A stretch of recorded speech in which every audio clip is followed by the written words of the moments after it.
March 19th, 1945, 0630 hours. The Philippine Sea, 50 miles south of Kyushu, Japan. A faint pink glow ripples over the horizon, dissolving the fog that clings to the waves. The sea is calm, deceptive in its quiet. Above it looms a city of steel, the USS Franklin CV-13, 27,000 tons of American resolve slicing east at 25 knots. Her deck is alive with motion men shouting over the wind. Aircraft engines coughing to life, the acrid tang of aviation fuel mixing with salt spray and cordite residue.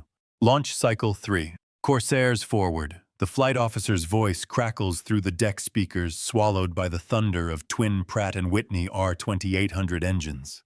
Lines of F-4U Corsairs and SB-2C Helldivers crouch on the deck, their wings folded like predators waiting to strike. Below, hangar crews swarm through dim orange light, refueling and rearming aircraft for the next strike on Japan's home islands. The Franklin has been here for weeks, part of Task Force 58, the fast carrier strike group under Vice Admiral Mark Mitcher. The plan is bold, almost reckless, hit Japan itself before the invasion of Okinawa. The air smells of sweat and kerosene and something like anticipation. On the bridge, Captain Leslie E. Garris, tall and severe, watches through binoculars. He's a man who rarely smiles, his reputation carved in precision and iron discipline. Beside him, his executive officer, Commander George Lott, scribbles in a logbook. "Wind steady, sir. Deck's clear for launch." Garris nods once. "Make ready." The deck crews know their captain, a perfectionist who tolerates no mistakes. But even he can't see what's coming through the thin mist beyond the horizon. 6:50 hours.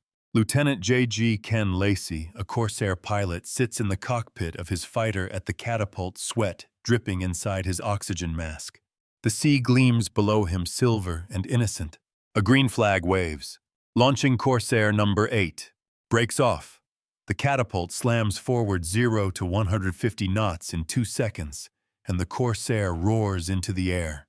Lacey banks hard, climbing to form up with his flight. From up here, Franklin looks like a moving island, the deck a grid of sunlight and shadow. Other carriers, Bunker Hill, Hancock, Bennington, glide in loose formation nearby, each trailing wisps of exhaust that vanish into cloud. Over the radio, the Combat Information Center CIC hums with routine chatter. Radar pickets green. No bandits in sector. Returning strike group expected 0715. Roger that, replies the radar officer. Maintain alert 1. He doesn't press the alarm switch. The contacts are faint, maybe weather echoes, a small cluster of blips on the far edge of the screen. Everyone assumes they're American planes returning from the morning strike on Kobe. They are not. 0657 hours.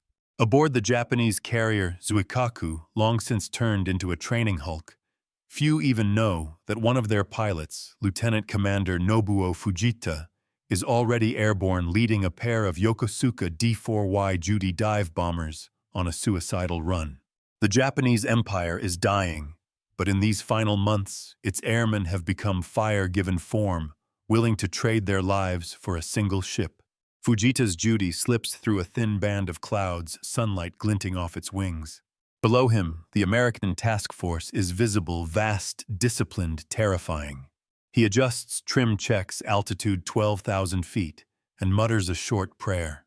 The altimeter needle spins as he banks toward the largest carrier he can see. His gunner says nothing. There's nothing left to say. 700 hours. On Franklin's deck, operations continue. The next strike is minutes from launching.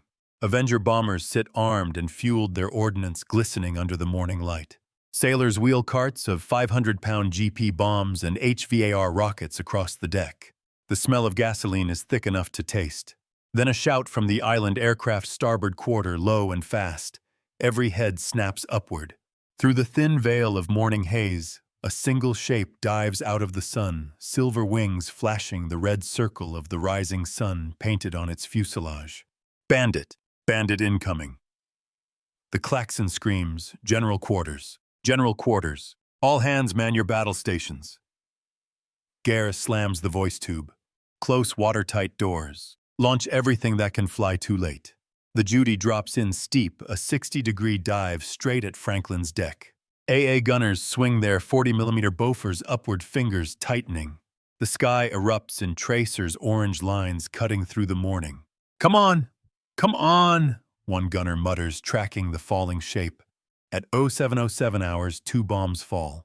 The first hits just forward of the island, punches through the flight deck, and detonates inside the hangar.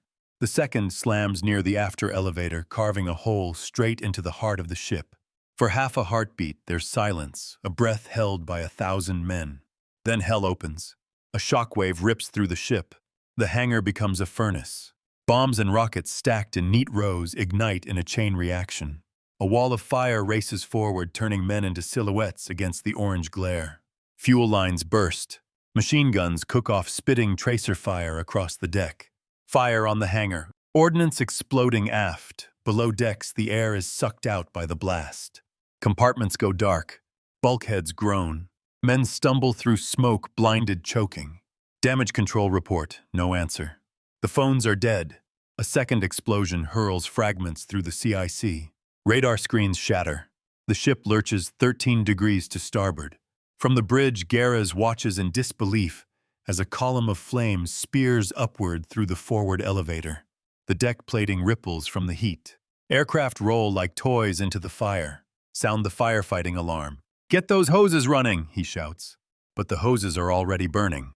7:15 hours. From the destroyer USS Miller, a sailor stares through binoculars, stunned. Franklin's entire deck is engulfed.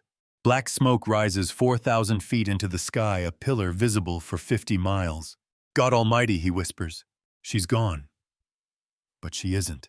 Through the flames, tiny figures still move, silhouettes, dragging hoses, hauling wounded, throwing live bombs overboard with bare hands. The sound of explosions blends with the hiss of steam and the faint echo of shouted orders. Somewhere deep inside the inferno, in a machinery space filled with smoke and heat, a voice coughs through a sound-powered phone bridge. "Engineering." She's still afloat. Captain Garres grips the railing, soot streaking his face. "Then we fight," he says. "We fight for her." Outside, the Pacific wind catches the burning banner of smoke and carries it east toward history. 7:16 hours, March 19th, 1945, 50 miles south of Kyushu. The USS Franklin is no longer a warship. She's a living volcano. The second bomb's explosion has ripped through the flight deck, detonating 32 fully armed aircraft and igniting thousands of gallons of high-octane aviation fuel. What seconds ago was steel and order has become a storm of fire, shrapnel, and screams.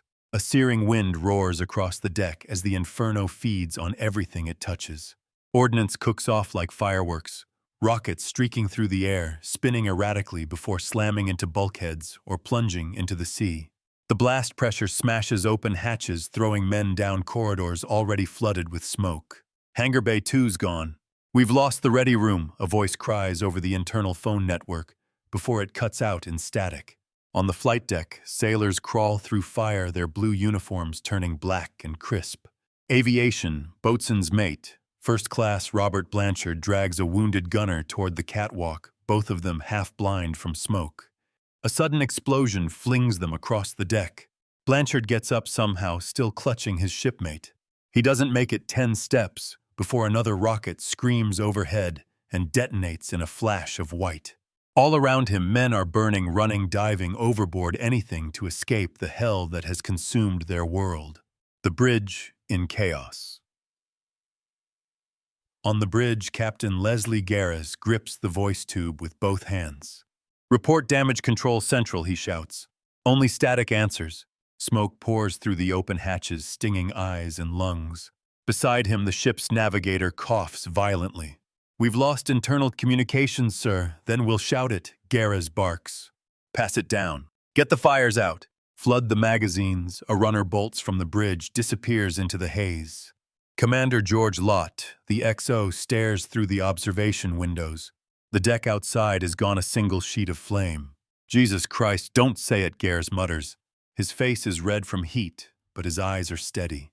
She's still afloat. The temperature inside the bridge is already 120 degrees Fahrenheit. Paint peels from the bulkheads. Brass fittings glow dull orange. Below deck, into the maelstrom. In the lower compartments, visibility is 0. Men crawl through darkness lit only by flickers of flame and the red glow of battle lanterns. The air tastes of burning rubber and salt. Oxygen is fading fast. Chief Donald Gary shoves his shoulder against a jammed hatch. "Get this open," he shouts. Behind it, muffled, pounding, trapped men. He and two others pry it loose with a crowbar. Smoke bursts out like breath from a furnace. Inside are dozens of sailors gasping for air, their eyes wide with terror. "Follow me," Gary orders. He knows the path only from memory. The passageway ahead is half-flooded, slick with oil. They crawl, then climb, then squeeze through a ventilation trunk, barely wide enough for a man's shoulders. Behind them, the fire rumbles a sound, like the ship herself groaning in agony. They emerge 2 decks higher near a blown-out hatch. Fresh air, if the acrid wind outside can be called that, hits their faces. One by one, he pulls them out. When the last man collapses onto the deck, Gary turns back toward the smoke. "Chief, you're going the wrong way," someone shouts. "Not yet," he says, and disappears into the darkness again. Hangar deck, the furnace. Where the hangar once held neatly parked aircraft, there is now only wreckage. Flames roar along the overhead girders, feeding on wing tanks and bomb racks. The heat reaches 1,500 degrees Fahrenheit, enough to melt aluminum and warp the flight deck above. Lieutenant Commander Joseph Taylor, the air officer, staggers through the inferno with a fire hose in one hand and a flashlight in the other. The hose spits weakly, the pressure lines ruptured, but he sprays anyway, shouting for men to form a chain. "Keep the stream moving. Don't let it hit the magazine bulkhead." A young seaman stumbles beside him, his face blackened. "Sir, it's no use," Taylor grabs him by the collar. "We hold this line or we all go up. Do you understand me?" The boy nods and stays. They fight for minutes that feel like hours, beating back a sea of fire 1 foot at a time. The island Courage under fire. Atop the island, the anti-aircraft batteries are still manned. Seaman First Class Walter Brown refuses to leave his 40mm mount. Even as flames lick up the gun platform, he tracks invisible enemies through the smoke. "Keep firing," he yells to his loader. "If they're up there, we'll make them pay." No one can see if any more Japanese planes approach, but Brown keeps firing until his uniform catches flame. He dies at his gun, the mount still hot from his last burst. Farther aft, Chaplain Joseph O'Callaghan moves among the wounded.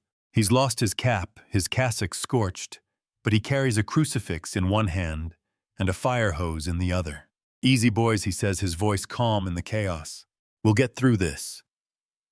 He directs men to push burning bombs over the side, blesses those too injured to move, and hauls stretchers through flames taller than himself.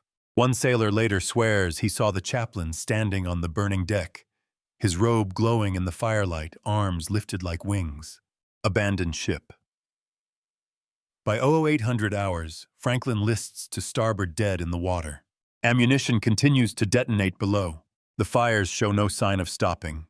Commander Lott approaches the captain. "Sir, the fires are spreading aft. We can't reach the magazines. The deck's collapsing. If we don't abandon ship, she'll take everyone left." Garris stares at him for a long moment, eyes rimmed red from smoke. Then he shakes his head. "No, not yet. We can save her." "Sir, I said no." He turns to the bridge crew. "Anyone who can still fight, stay with me. We'll save her or die trying." No one argues. 0830 hours. Outside, the sea is littered with debris, burning aircraft rafts, men clinging to wreckage. Destroyers circle, plucking survivors from the water. Overhead, the black column of smoke rises miles high, marking Franklin's position like a funeral pyre. But she does not sink. Her hull, compartmented like a fortress, holds firm. The ship that Japan had mocked as a floating fortress still floats. And deep inside her, through the smoke and screams, damage control teams keep fighting, sealing bulkheads, venting gas, dragging hoses through hell. Each man knows the odds. Each one fights anyway. Because if the Franklin dies, every man still alive dies with her. 0831 hours, below the flight deck, USS Franklin. The ship groans like the wounded beast. Every deck vibrates, every bulkhead pulses with heat. In the blackness below the hangar, hundreds of men are trapped, cut off by fire, choking on smoke, the air growing thinner by the second. "Flashlights out," someone shouts. "Batteries dying." The light flickers out, swallowed by darkness. Only the faint red glow of burning paint seeps through the seams of the steel walls. The air smells of cordite oil and blood. Chief Donald Gary, his face streaked with soot, crawls through a half-collapsed passageway. His lungs burn, but he keeps moving, hand over hand, counting the hatches. Somewhere ahead he can hear faint banging, the sound of fists on steel. "Sound off," he yells. "Who's in there?" A muffled voice answers. "After engine room. We're trapped." Gary wedges a crowbar under the hatch handle and pulls until the metal groans. A gust of smoke and heat bursts out, nearly knocking him backward. Inside the compartment are more than 300 men, exhausted, gasping, their eyes wide in the flickering light. "Follow me," Gary coughs. "We're getting out." He leads them through knee-deep oil, through tunnels of twisted conduit, through hissing steam lines that burn skin at a touch. Behind him, men stumble and fall, but they rise again. The ship shakes as another explosion rocks the stern, showering sparks from the overhead. Someone yells, "We'll never make it." Gary turns, his voice hoarse but steady. "We're sailors of the Franklin. We don't quit." On the hangar deck, Lieutenant Commander Joseph Taylor and his damage control teams struggle to contain the firestorm. They work in searing heat, some men stripped to their undershirts, others with their faces wrapped in rags soaked in seawater. The deck beneath them is slick with fuel, every step a hazard. "Keep those hoses on the bomb stowage bulkhead," Taylor orders. "If that wall goes, we all go." The pumps roar, spraying seawater in thin, pitiful arcs. It turns instantly to steam, filling the hangar with white clouds that hide everything. The noise is deafening, metal shrieking, ammunition detonating, men shouting over the roar of flame. Through the haze, a shape moves, Chaplain Joseph T. O'Callaghan, his clerical collar blackened, a fire helmet perched crooked on his head. He carries a crucifix in one hand and a hose nozzle in the other. "Keep the line steady, boys," he yells. "We'll make it." A young sailor beside him hesitates, eyes fixed on a glowing bomb rolling toward them. Without a word, O'Callaghan drops the hose, sprints forward, and with another man grabs the bomb's fins. Together they heave it toward the edge and push. It clatters over the side, splashing into the sea, seconds before it detonates underwater. The blast shakes the ship, but doesn't break her. Bridge command amidst chaos. On the bridge, Captain Garres stands like a statue against the glow of the flames. His uniform is streaked with ash, his cap gone, but his eyes remain fixed on the horizon.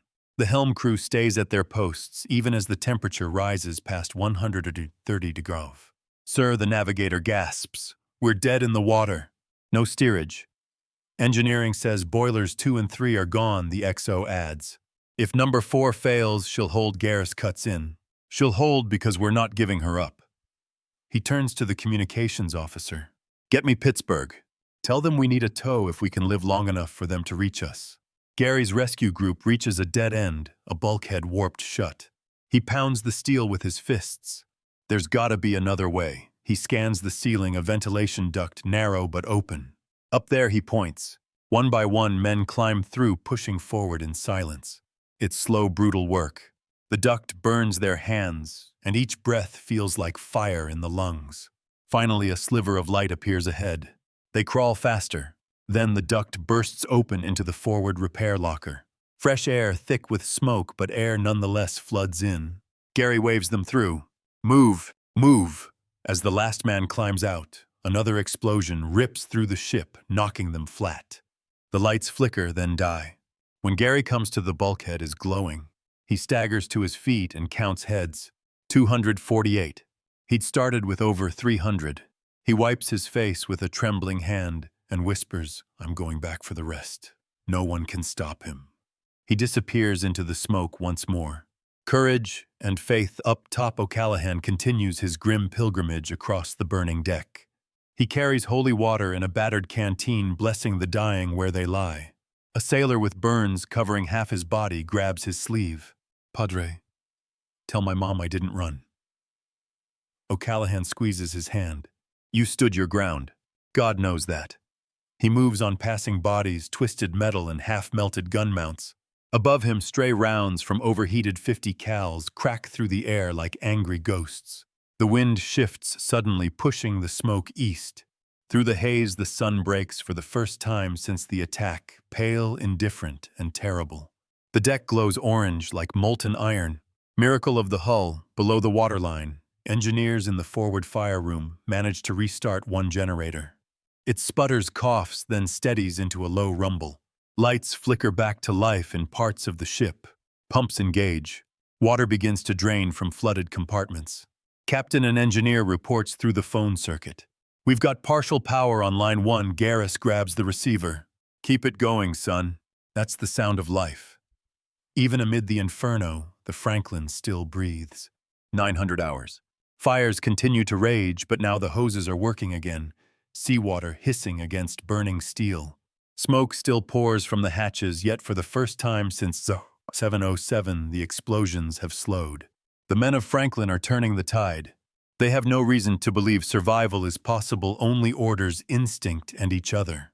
But in that desperate hour, their endurance begins to matter more than the flames themselves. Because a fortress, no matter how battered, still stands as long as its defenders refuse to fall. 9:01 hours, March 19, 1945, aboard USS Franklin CV-13. The deck still smolders. The smoke rolling off the carrier forms a black tower visible from 50 miles away, a pillar marking both disaster and defiance. Destroyers nearby flash signal lamps asking if the Franklin is abandoning ship. The answer comes back short and unshakable, negative. Inside the shattered bridge, Captain Leslie Garrus stands like iron in the furnace. His face is blistered eyes, bloodshot from the smoke, yet his posture is unwavering. The world around him is chaos. His ship crippled, fires unchecked the sea, boiling with oil and wreckage, but Garrus refuses to let go. He grips the railing and shouts above the roar, "We will not abandon this ship. We will fight her until she floats or burns to ashes beneath us." Those words carry across the decks, through passageways and mess halls filled with smoke and fear. For men who thought their lives ended an hour ago, that defiance is oxygen. A ship on the edge. Everywhere else, Franklin teeters between life and death. Fires rage along the hangar. The starboard side is blackened, the paint blistering and running down the hull like melted wax. Explosions still rumble deep within, smaller now, but relentless. Lieutenant Commander Joe Taylor wipes sweat from his eyes with a bandaged hand. He's lost most of his firefighting gear. His crew uses helmets to scoop seawater from buckets.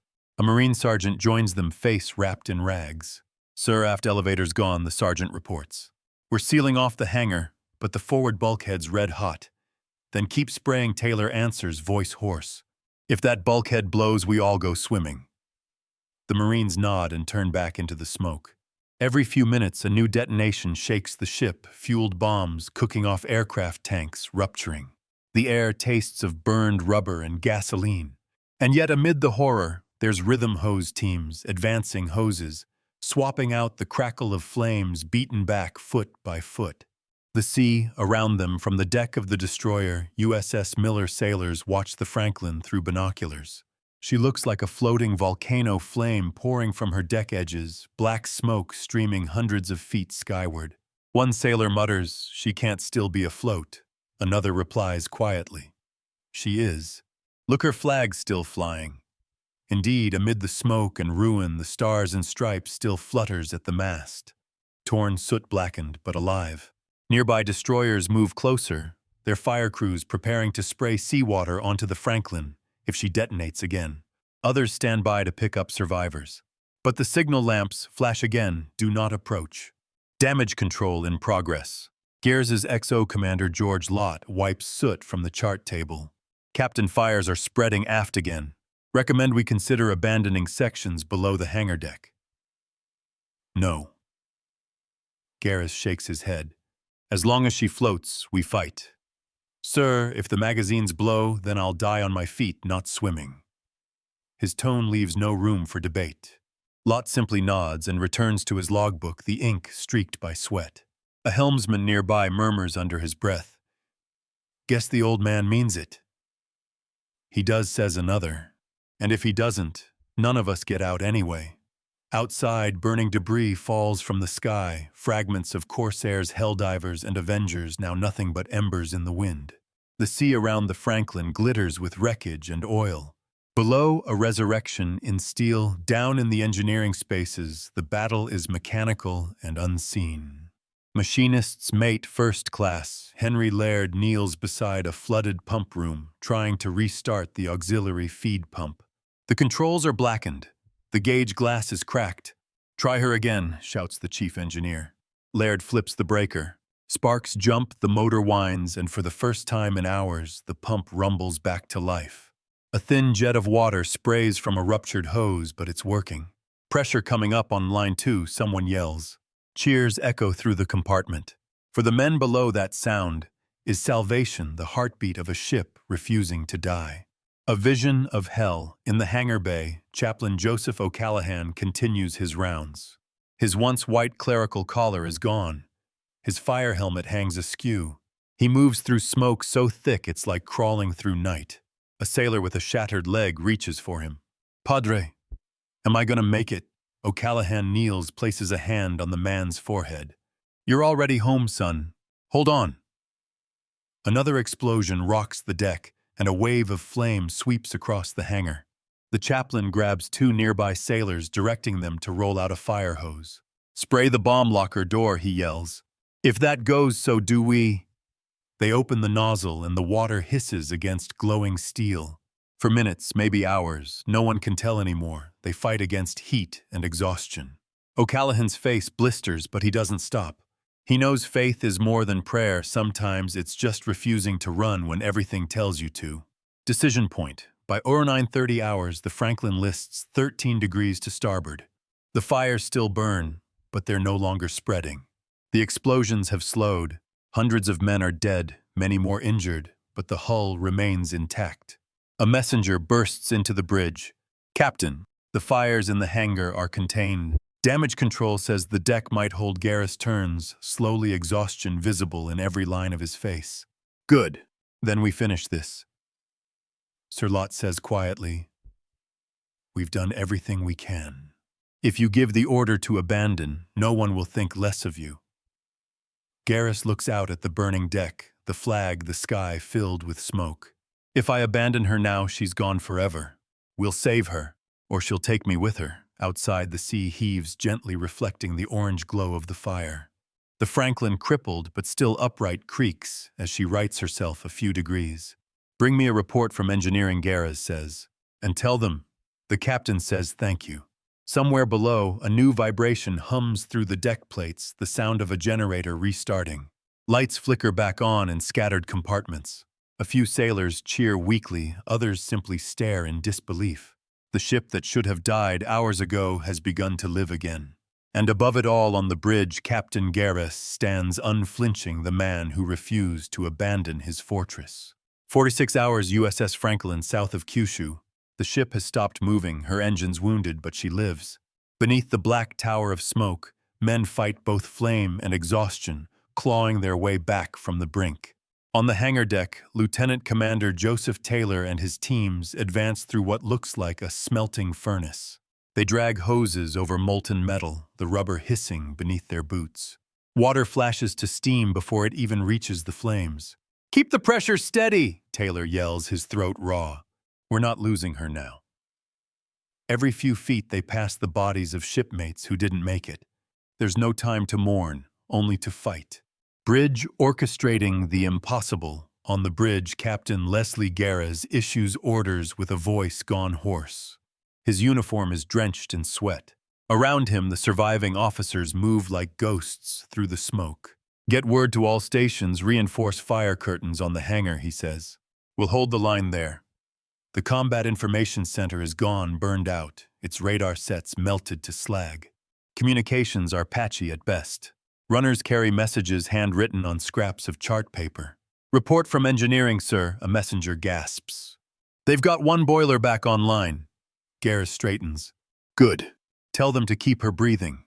"Sir, the damage crew says the aft magazines are still heating up." Garrus turns sharply to his XO. "Lot, get O'Callaghan and Taylor down there. If those magazines go, there won't be anything left to save." The smell of fuel is overwhelming. "Jesus, look at that bulkhead," Taylor mutters. The steel glows cherry red. Behind it sits the ship's bomb magazine, thousands of pounds of ordnance waiting to ignite. O'Callaghan wipes soot from his eyes. We've got to cool it or die trying. They haul a line of hoses down the ladder. Water sprays against the glowing steel, hissing violently. Steam rolls through the passageways, choking them both. Keep spraying, O'Callaghan yells. She's got a soul yet. Minutes stretch like hours. The metal slowly darkens from red to brown, then to dull gray. The magazine holds. Taylor slumps against the wall. Padre, I think we just saved her. O'Callaghan crosses himself with a trembling hand. No, son. The ship saved herself. We just lent her strength. The floor is slick with seawater and blood. Stretchers line the walls, burned men, shrapnel wounds, shock victims. Pharmacist's mate Frank Witek ties off a bandage with shaking hands. Morphine's running out, he tells the chief. Use half doses, comes the reply. They'll live. Nearby, Chaplain O'Callaghan kneels beside a young sailor whose lungs are scorched from smoke inhalation. The boy tries to speak, but no sound comes out. O'Callaghan takes his hand. Easy now. Rest. You did your duty. The boy nods once before his hand goes limp. The chaplain closes his eyes and whispers a prayer drowned by distant explosions. Courage in the open air. On the flight deck, teams of sailors push unexploded bombs toward the edges with whatever they can find. Steel rods, bare hands, fire, axes. One slips free and tumbles across the deck, sparks trailing behind it. Every man nearby freezes. A Marine sergeant sprints forward, tackles the rolling bomb, and shoves it over the side just before it detonates underwater. The blast sends a geyser 30 feet high. The men cheer, half laughing, half crying. Sergeant, you're crazy, someone shouts. He grins, face black with soot. Maybe, but we're still here. The sea around her burns with floating fuel, sending up flames that lick her hull. Yet inside the ship, something changes. The rhythm of destruction begins to slow. Lieutenant Taylor staggers into the bridge. Captain, we've got the major fires contained. Forward compartments are holding. Gares turns to him. His face is unreadable. Good work, Joe. How many left? Taylor hesitates. Too few, sir, but enough. Garris nods slowly. Then enough will do. He turns to his XO. Signal Task Force 58, tell them Franklin still fights. The signal lamp flashes the message into the smoky dawn, Franklin still afloat. Damage control continuing. She lowers boats, rescuing sailors clinging to debris. You boys did the impossible, her captain radios. Not done yet, Garris replies curtly. Onboard Franklin hoses snake across decks like veins. Teams move from one smoldering section to another. Men fight not only the fires, but the fear that another explosion will undo everything, that the next breath might be their last. Still they press on. 1100 hours, a turning point. For the first time in nearly 4 hours, the roar of secondary explosions fades. The wind shifts, clearing smoke from the sea. Through the thinning haze, sunlight pierces the sky and falls upon the wrecked flight deck. A sailor climbs onto a twisted beam and waves a tattered flag pulled from the ruins. The men below see it and start to cheer, hoarse, broken voices, but loud enough to be heard over the waves. Down in the engineering compartments, one of the boilers coughs, sputters, then steadies. The ship vibrates faintly under their feet, a heartbeat returning. From the bridge, Garris grips the railing and closes his eyes for a moment. By God, he mutters, she's still with us. He turns to the crew. Get the wounded topside. Clear the decks. We're going to live. The Franklin has been gutted, scarred, and burned, but she is not dead. Against every law of physics and probability, the ship and her men have clawed back from hell. And the fight isn't over yet, because somewhere beyond the smoke, another danger is already closing in. 11:01 hours, March 19, 1945.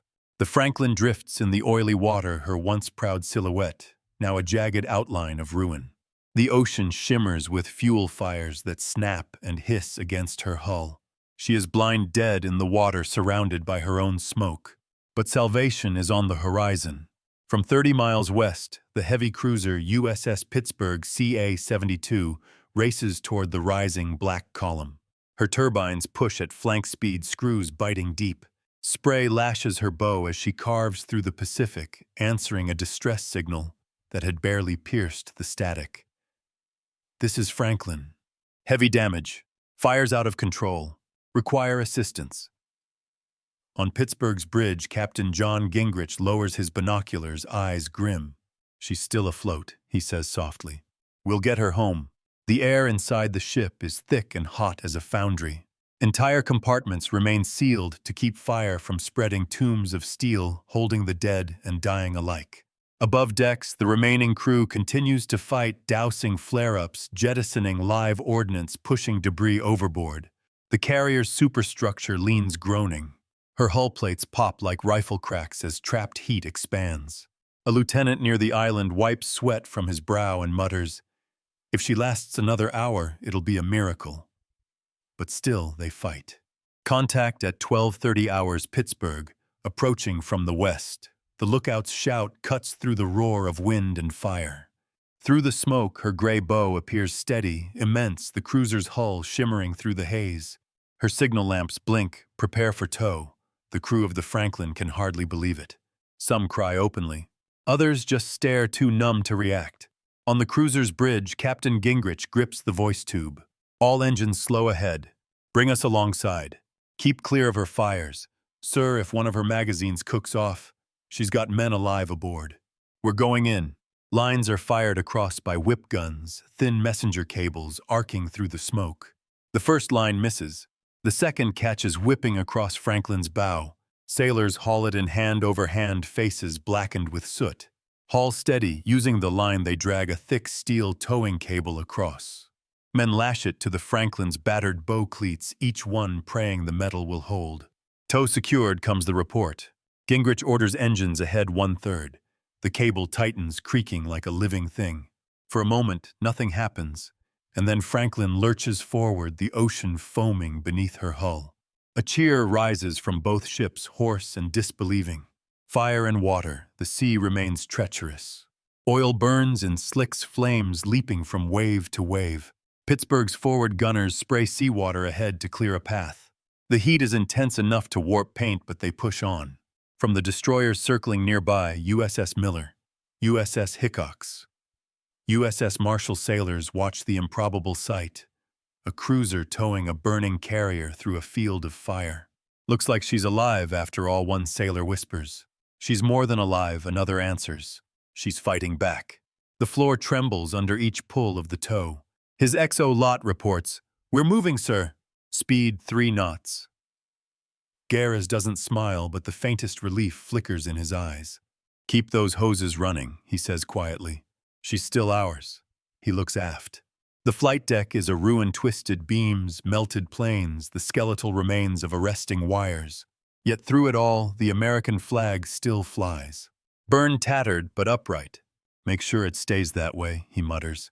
Nightfall. As the sun sets, the sky turns crimson, a cruel reflection of the fires still burning aboard Franklin. The tow continues slowly east Pittsburgh, straining to keep her crippled charge moving. The two ships are bound together by a single steel lifeline that could snap at any moment.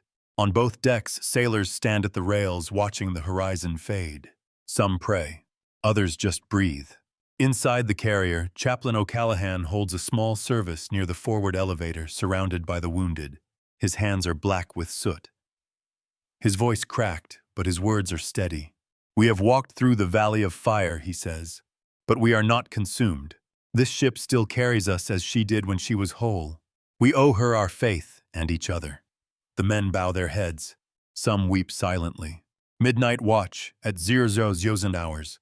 March 20th, the Franklin still floats. Fires still burn in isolated pockets, but most are under control. The cruiser Pittsburgh keeps steady tension on the tow line, engines humming. The stars above shimmer faintly through the haze reflected in the dark sea below. A sailor on Franklin's bow leans against the railing, too tired to stand straight. He watches the water rush by, glowing faintly from the burning oil. "Never thought I'd see night again," he whispers. Another beside him nods. "Never thought I'd see home again." From the bridge, Garres hears them. He doesn't speak, but his hand rests on the railing, as though he can feel the pulse of the ship through the steel. The floating fortress, written off by the enemy as another casualty of war, moves east at 3 knots, bleeding broken but unbowed. The Pacific wind cools her scars. Somewhere ahead lies the anchorage at Ulithi, a sanctuary for crippled ships. If she can make it there, she will live. March 20th, 1945, 200 hours. The sea is black glass beneath a ceiling of smoke. A faint orange glow pulses from the Franklin's hull as the last of the fuel fires die away.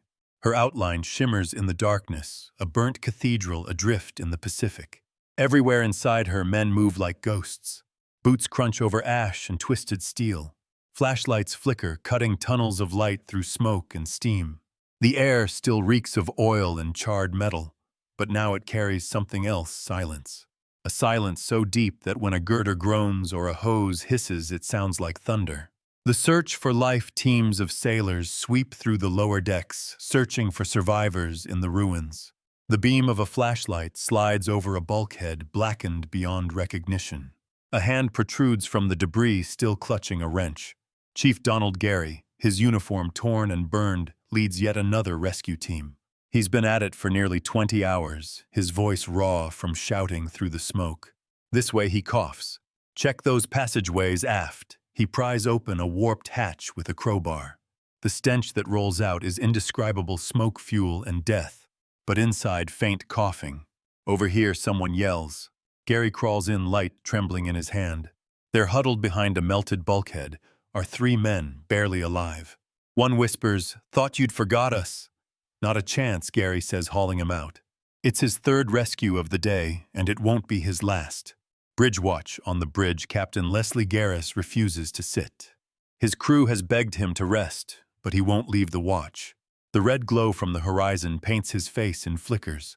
"Status engineering, sir, boiler 1 steady. Pressure rising. We've got auxiliary power back to the forward pumps." "Good. Keep it that way." Commander Lott, his XO, leans on the chart table. "We're doing 3 knots under tow. If the weather holds Ulithi in 10 days. Garris doesn't respond immediately. He stares at the faint outline of Pittsburgh, ahead her running lights like tiny stars in the smoke. Then quietly, 10 days. She can last that long. The air is stifling. Lanterns swing overhead as the ship rolls. Pharmacist's mate Witek moves from man to man, giving sips of water, cutting bandages from torn uniforms. A Marine, his face hidden by burns, grabs his wrist. "Doc," he rasps, "are we gonna make it?" Witek looks him in the eye. "We're still moving. That's all that matters." He doesn't mention that morphine's gone, or that they're using seawater to clean wounds. In the corner, Chaplain Joseph O'Callaghan kneels beside a line of bodies covered with sheets of canvas. He whispers a prayer, crossing himself between each name. His voice is calm, steady, the only sound in the ruined compartment. The seas whisper outside, the night wind shifts. The column of smoke bends eastward, dissolving into the dark. The ocean murmurs against the hull, rhythmic and patient. A lone sailor on deck leans over the railing, watching the water pass by. The glow from the fires dances on his face. He murmurs, "She's still breathing." Another replies, "Yeah, so are we." Far above, stars reappear through breaks in the smoke. 1,000 silent witnesses to what remains of the ship once called the Fighting Lady. Inside, the hangar echoes of battle. Lieutenant Commander Taylor leads a small inspection party through the hangar deck. The fires are out, but the floor looks like the surface of another planet, scorched, cratered, littered with the skeletons of aircraft. "Careful where you step," he warns. Deck plates are still soft. They move between the wrecks. One plane, an F-4U Corsair, sits upside down, its propeller fused into the steel. Taylor kneels beside it. The name painted below the cockpit canopy is still legible, Hell's Angel. He brushes off soot from the lettering size and mutters, "You did your job, old girl." Behind him, a seaman whispers, "Sir, how'd we live through this?" Taylor straightens, staring down the length of the blackened deck. Because somebody had to. For the first time since the attack, the men see the full extent of what remains. The Franklin's deck is twisted and torn, the island scorched and pitted with shrapnel. Antennas droop like wilted branches. The aft elevator is gone entirely, just a hole yawning into the sea. But she floats. From the bridge, Garris watches the sunrise. He turns to his XO. "Signal Pittsburgh. Franklin under tow. Fires contained. Proceeding east." Message ready, sir. Send it. Moments later, the signal flashes across the sea dots and dashes carried by light through smoke and salt. Morning muster. At 0700 hours, the survivors who can still stand gather on the forward deck for muster. The air still smells of smoke and oil, but the sea is calm. Out of nearly 3,000 aboard that morning, fewer than 700 remain on the ship. The rest are dead, missing, or rescued by nearby destroyers. Chaplain O'Callaghan stands before them, helmet under his arm. He raises his voice above the wind. Men of the Franklin, you have fought the fire and the sea and the enemy himself. You have stood where no one could stand. Those we lost are with God. Those who live carry their memory. We will bring this ship home. The men bow their heads. The deck creaks beneath them. And then, faintly, as if carried on the wind itself, someone begins to hum the Navy hymn, Eternal Father, strong to save. One voice becomes many. The hymn rises over the black water, echoing through the wounded steel. When it ends, no one speaks. 800 hours, the floating fortress endures. As the day brightens, the Franklin's flag flutters weakly in the morning breeze. It is tattered, almost burned through, but still there. Captain Garris watches it from the bridge. Get me Pittsburgh, he says. Tell them we'll make you Lethe under our own power if we can. Sir, are you sure? Engines are barely. She's earned the right to try. He steps to the railing, sunlight glinting off the soot that coats his uniform. Below him, the ship shudders a deep, steady vibration. Somewhere in her wounded belly, life stirs again. The men who remain have nothing left to give but themselves. And somehow that's enough. The Franklin moves forward, slow, stubborn, indestructible. The Japanese had called the Essex-class carriers floating fortresses in mockery. Now the Pacific bears silent witness to what that really means. March 21st, 1945, 0500 hours. The Western Pacific. The dawn comes with no mercy. The horizon glows gray and wet, and the wind cuts low across the sea. The Franklin lurches eastward, still under tow by the USS Pittsburgh, her decks a labyrinth of wreckage and smoke-stained steel. For 36 hours, the men have fought exhaustion as fiercely as they once fought fire. The sea, as if sensing weakness, begins to rise. Dark swells roll out of the northwest, long, heavy waves borne from a distant storm. By mid-morning, the sky is slate and the first rain begins to fall. On the bridge, Captain Leslie Garris braces against the wind, his coat plastered with salt spray. Weather report, he shouts over the roar. Winds north by west, force 7 seas rising, replies his XO commander George Lott, gripping the chart table to stay upright. Garris looks out toward Pittsburgh, the cruiser pitching violently, her tow cable straining like a violin string. Tell her to slow engines. We can't take this pace. The signal lamps flash through the rain. Reduce speed. Maintain line. A minute later, Pittsburgh replies, Roger, Godspeed. The storms advance. By 0900 hours, the rain becomes a downpour. Waves smash against the Franklin's shattered bow, throwing spray 40 feet high. The tow line groans under tension. Down on the deck, sailors lash down debris and cover open hatches with sheets of canvas. Each roll of the ship brings torrents of water crashing across the burned flight deck, washing away soot and ash, but also threatening to drown what remains of the ship's strength. Get those covers secured, yells boatswain's mate Harper, pulling rope through half-melted cleats. If we lose another hatch, we'll flood the hangar. A seaman nearby slips, vanishing into the rushing water. For a moment he's gone, then a hand appears clawing at the railing. Harper dives, grabs the wrist, and hauls him out. You good, kid? The young sailor coughs seawater and nods weakly. Aye, boats. Then stay tied off, the sea's meaner than the bombs. Below deck, fighting water now. In the forward fire room, engineers battle a different kind of enemy. Water seeps through cracks in the hull, flooding the bilges faster than the pumps can handle.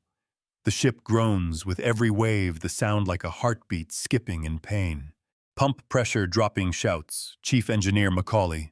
Shift suction to bilge 2, keep her dry or we're done. Sailors in oil-stained coveralls scramble through the swaying compartment, their boots sloshing through knee-deep water.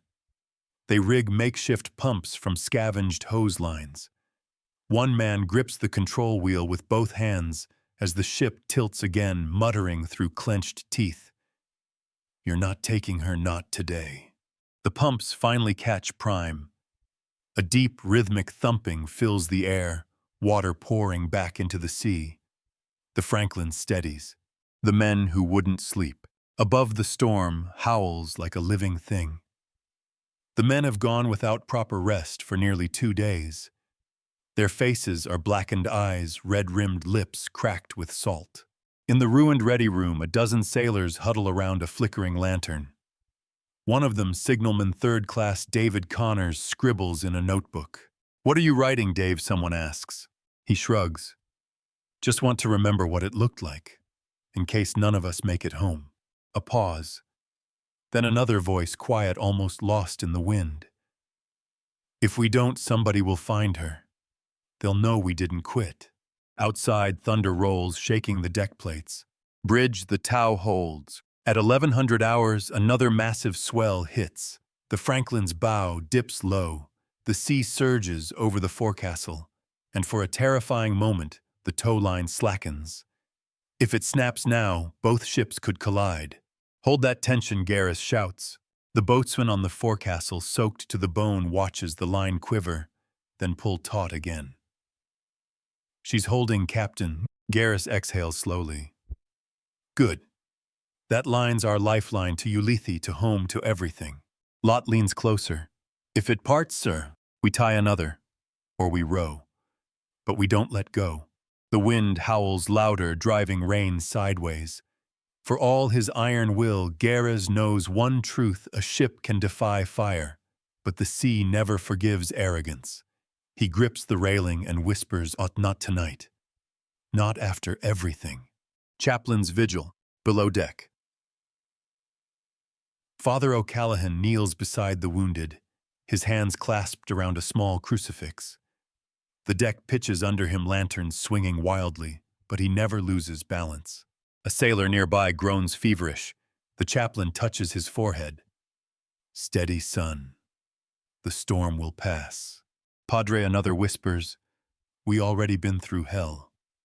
What's this now?" O'Callaghan smiles faintly. "Just the sea reminding us who's in charge." Outside, a thunderclap answers so loud it rattles the bulkheads. For a second, the lights flicker. Then the ship steadies again.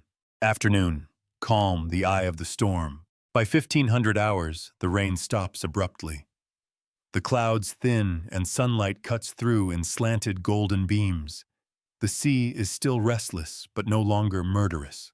On the flight deck, the survivors stand blinking into the light. Steam rises from the wet steel, carrying the stench of salt and smoke. "Feels like she's breathing again," someone murmurs. And she is. The Franklin, battered and hollowed but unbroken, rises on each swell, as though rediscovering balance. Her list has eased to 6 degrees. The pumps hold steady. The men begin to clean what remains, clearing debris, securing gear, and laying the fallen side by side beneath canvas tarps. The roll call will come later, but for now there's work to do. Evening, the stars return. By nightfall, the storm has moved east. The sky clears, revealing 1,000 stars above the Pacific. The air smells clean for the first time in days. Captain Garris steps onto the open bridge wing, watching the reflection of Pittsburgh's running lights on the calm water. "How's she holding?" he asks. "Boiler's stable, sir. Towing speed 5 knots. 5. Garris chuckles, a sound like gravel. Feels like 20. He gazes astern. The men have lit small lamps near the deck's edge, makeshift memorials for those lost. The soft glow flickers against the black sea. Garris removes his cap, murmuring to himself, "They said we'd never make it a day. Let's give them 10.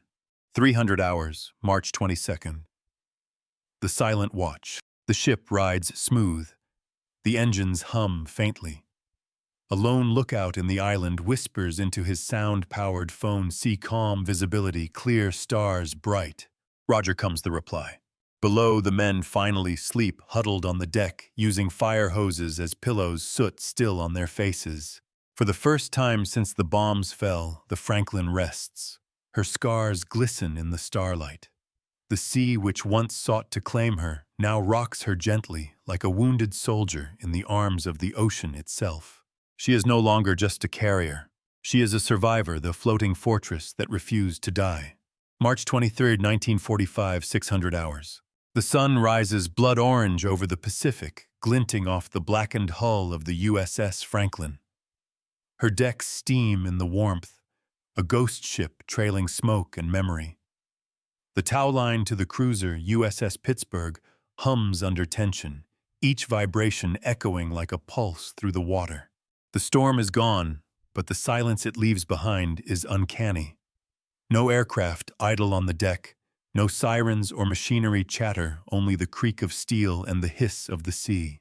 Those left alive move like survivors of a shipwreck rather than sailors.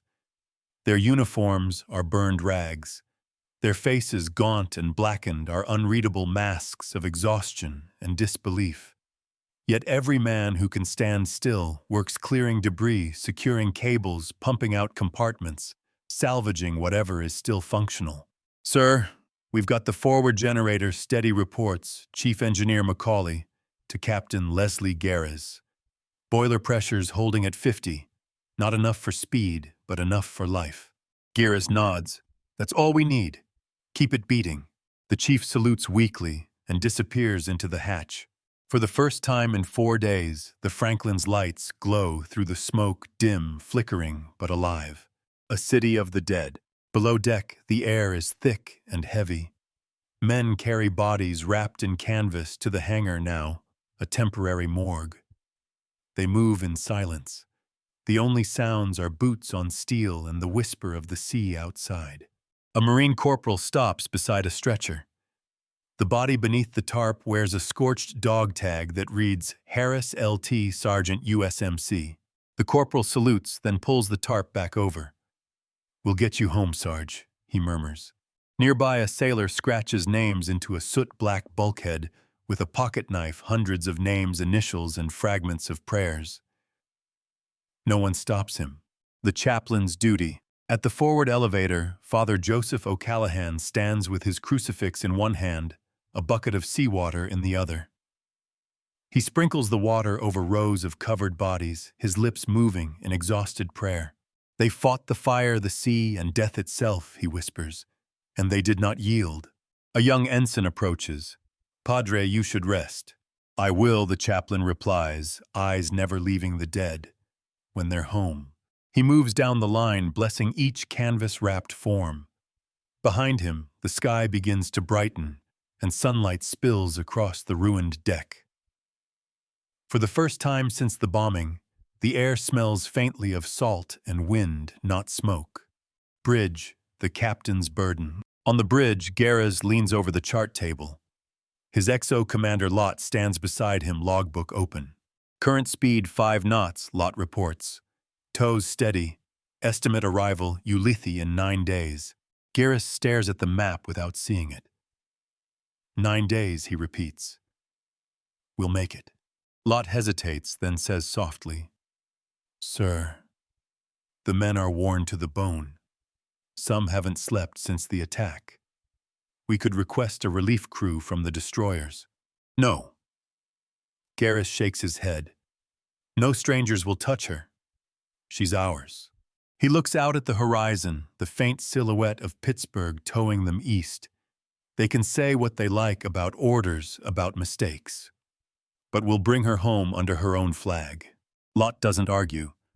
He knows the captain's mind is carved from the same steel as his ship, scarred but unbent. The living deck.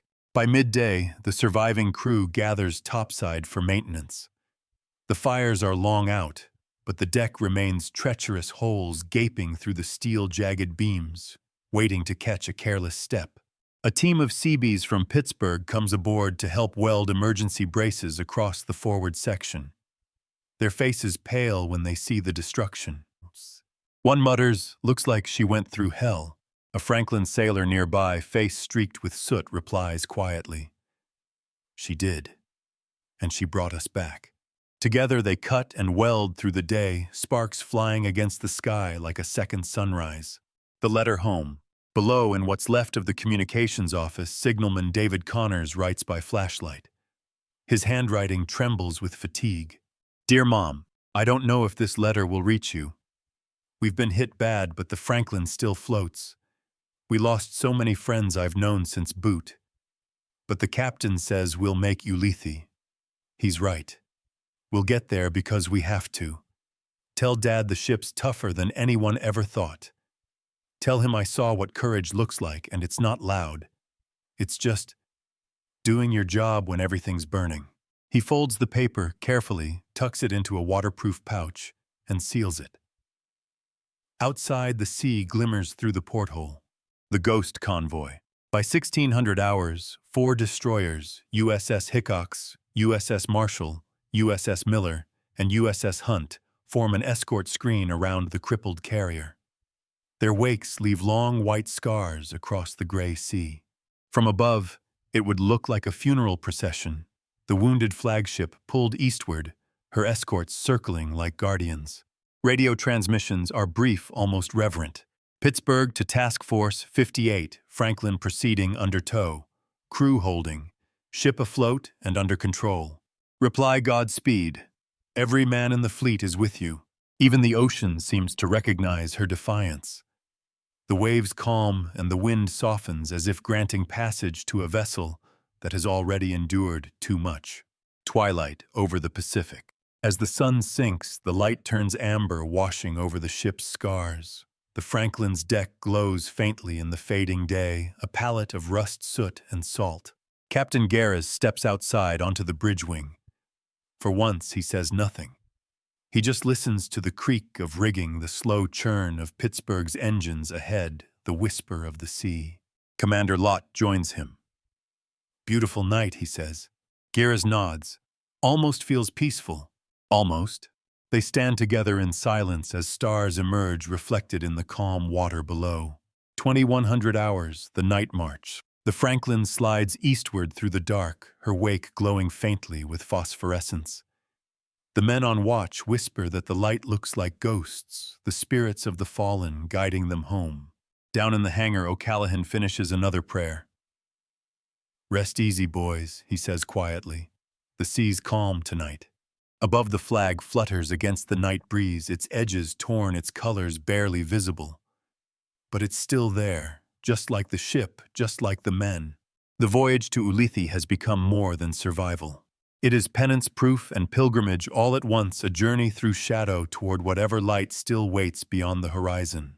And as the night deepens, the floating fortress keeps moving east, silent and stubborn, carrying her dead and her living together across the endless sea. March 28, 1945, 07:30 hours. Ulithi Atoll, Western Caroline Islands. The sea is calm again. An expanse of turquoise broken by coral reefs and the faint outlines of palm-covered islets. Within that still lagoon lies one of the most surreal sights of the Pacific War, the largest anchorage on Earth. Battleships, carriers, cruisers, destroyers, and transports stretch from horizon to horizon, an armada without end. And into that floating city of war limps the USS Franklin. She appears on the horizon first, as a smudge of black smoke. Then, as the morning light sharpens, her full form emerges, a wounded leviathan trailing scars and memory. The hull is streaked with soot, the flight deck warped and gutted, her island twisted and half collapsed. Aboard every ship in the anchorage, sailors stop what they're doing. Heads turn. Binoculars rise. Is that the Franklin? God almighty, she's still afloat. Word spreads like a current. Crews line the rails of battleships and carriers, silent at first, then one by one they begin to cheer. It rolls across the lagoon like thunder. Arrival under her own power. At 08:15 hours, the Franklin drops her anchor. The chain rattles through the hawse pipe, echoing across the still lagoon. The tow cable from the USS Pittsburgh slackens at last.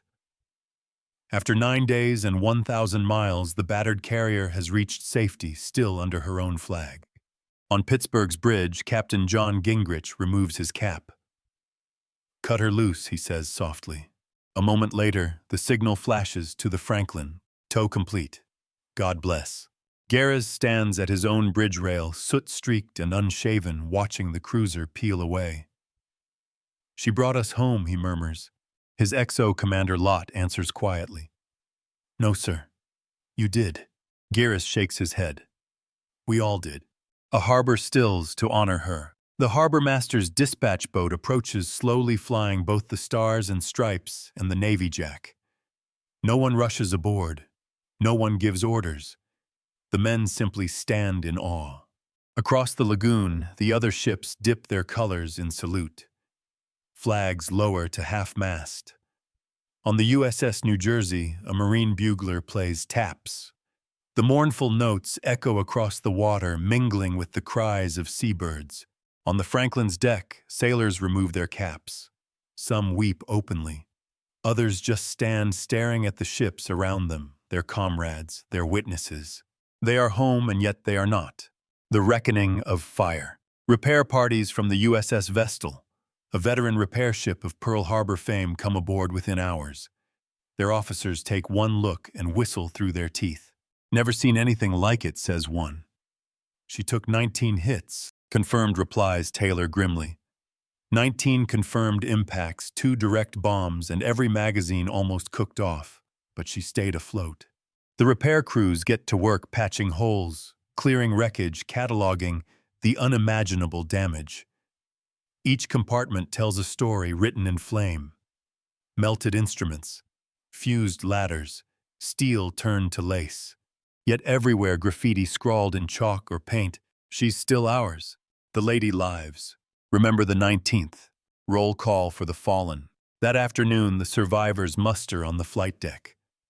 The sun blazes overhead, glinting off the sea. The heat is oppressive, but no one moves. Chaplain O'Callaghan steps forward, Bible in one hand, helmet in the other. His voice carries over the still lagoon. "We gather to remember those who stood beside us, who fought the fire, the fear, and the storm, and who now rest with the sea. They gave this ship her soul." He opens his book and begins to read the names. Each one is followed by the solemn toll of a bell. 832 times. By the final name, many of the men can no longer stand. Some fall to their knees. Others stare into the distance where the horizon meets the calm water. When O'Callaghan finishes, he closes the Bible and raises his head. "The Franklin is more than steel," he says softly. "She's the sum of every hand that refused to let go." The visitors, later senior officers from Task Force 58, arrive by launch. Among them, Admiral Raymond Spruance, calm and stoic as always. He steps aboard the scorched deck and removes his cap. For a long moment, he says nothing, only looks around, taking in the ruin and the quiet determination in the faces of the survivors. Then he turns to Garres. "Captain," he says, "what you and your men have done will be remembered as long as the Navy has ships at sea." Garres, his voice rough, answers simply, "Thank you, Admiral. We just couldn't let her die." Spruance nods. "No, I suppose you couldn't." A symbol of endurance. In the days that follow, photographers swarm the ship, capturing every scar and every survivor. The images soon reach the newspapers back home, the Franklin listing slightly her deck, black with soot, the stars and stripes still flying above her broken island. Headlines read, "Carrier survives, 19 bomb hits crew refuses to abandon ship.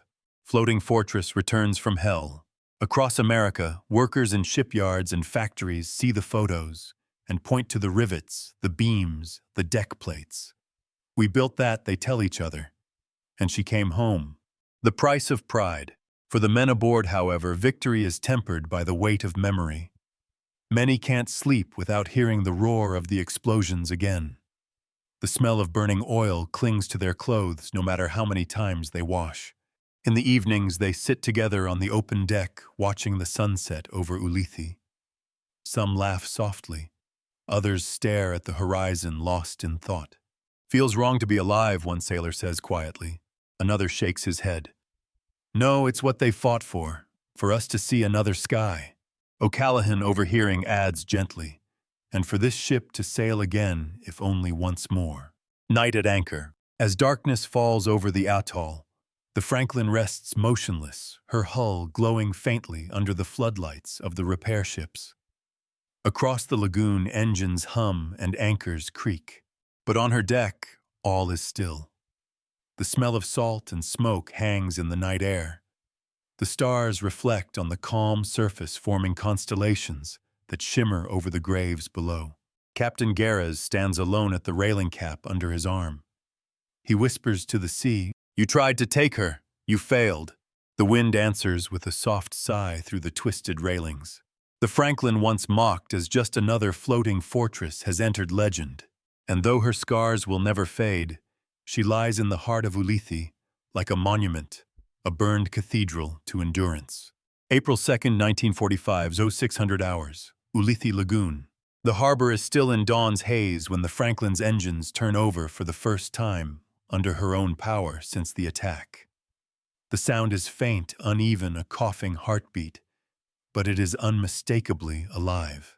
Chief Engineer Macaulay stands in the engine room, sweat dripping down his soot-blackened face. "Pressure stable." "Captain," he reports over the voice tube, "she's got life again." On the bridge, Captain Garres grips the railing, eyes fixed on the horizon. "Then let's take her home." Across the lagoon, ships of the Pacific Fleet sound their whistles in salute. The echoes roll across the water like distant thunder. Crews line the rails as the Franklin begins to move slowly, defiantly toward the open sea. The journey east. Her escort screen forms up again the cruiser Pittsburgh and destroyers Miller, Hickox, and Marshall. The formation slices through the calm blue expanse, heading for Pearl Harbor. The Franklin's wake gleams like silver beneath the morning sun. Her once proud flight deck remains a twisted scar, but she sails upright, proud in her ruin. Below decks, the survivors maintain their routines. Pumps thump, welders spark, cooks scrape together meals from canned rations. The ship that should have been a tomb now beats like a living heart again. In the wardroom, Chaplain O'Callaghan writes his final report, his handwriting uneven from exhaustion. The men have ceased to fear. They have seen the worst the world can do, and they still believe. The Franklin herself has become their faith. Voices from the sea. At dusk, the radio room crackles with static. A transmission filters through the mainland calling. "Franklin, this is Pearl. Welcome home." The operator, his hands trembling, grins through grime and tears.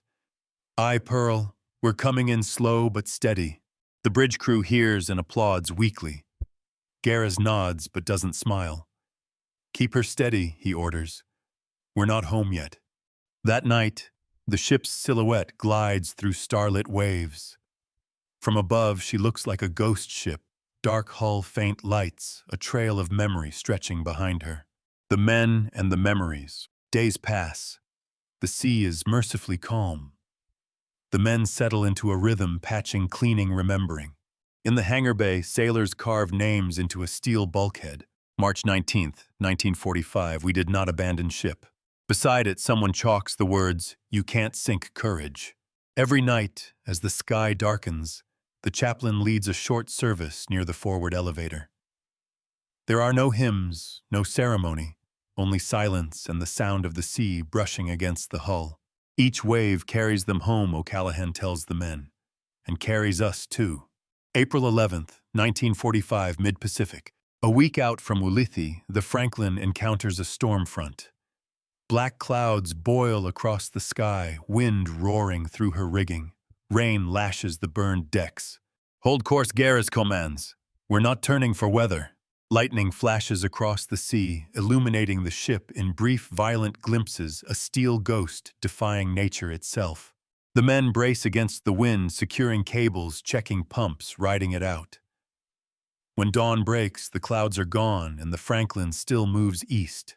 "She's got a soul," one sailor mutters. "You can feel it." Pearl Harbor, the return. April 17th, 1945. The islands rise from the sea like a promise. As the Franklin enters the approaches to Pearl Harbor, tugs move out to meet her. The water around her glows blue-green in the morning light. On the horizon, the shattered outlines of the USS Arizona and USS Vestal lie quiet symbols of where the war began. Sailors crowd the rails, silent as the harbor grows near. A voice from the radio crackles. "Franklin, this is Pearl Control. Welcome home, lady. The harbor's yours." For the first time since the inferno, Garrus allows himself a faint smile. "Bring her in," he says quietly. As the carrier glides into port, whistles echo across the base. Crews from other ships cheer, throwing their caps into the air. Fireboats spray arcs of water in salute. The floating fortress has returned from hell, the ceremony of the living and the dead. That afternoon, the survivors assemble once more on deck. The flag is raised, a new one, crisp and bright, to replace the tattered banner that had flown through fire and storm. O'Callaghan stands before the men, sunlight glinting off the cross around his neck. This ship, he says, was not saved by luck. She was saved by faith in each other, in duty, and in something greater than steel. He turns to Garrus. "Captain, with your permission, proceed." O'Callaghan steps to the rail and casts a wreath into the harbor. It floats away slowly, carried by the tide toward the open sea. The men salute in silence. The last signal. At sunset, the Franklin's signal lamp flashes one final message across the harbor. "Mission complete. We are home." The light fades, but the message echoes, carried by rumor, radio, and memory, across the entire Pacific fleet. Ships that once mocked America's floating fortresses now know the truth. They are not invincible, but they are unbreakable. Epilogue. The lady lives on. In the years to come, the Franklin never sails in combat again. She is repaired, recommissioned briefly, then decommissioned, a veteran of fire and faith. Many of her crew scattered to the winds, building quiet lives far from the roar of war. Yet whenever two of them meet, they speak her name with reverence. "We were on the Franklin," they say, and those words mean everything. For the world, she is a footnote in the Pacific War. For them, she is proof that courage can burn and not be consumed. The ship, once mocked as America's floating fortress, endured 19 bomb hits, fires hotter than hell, and 1,000 miles of ocean. And she came home under her own flag.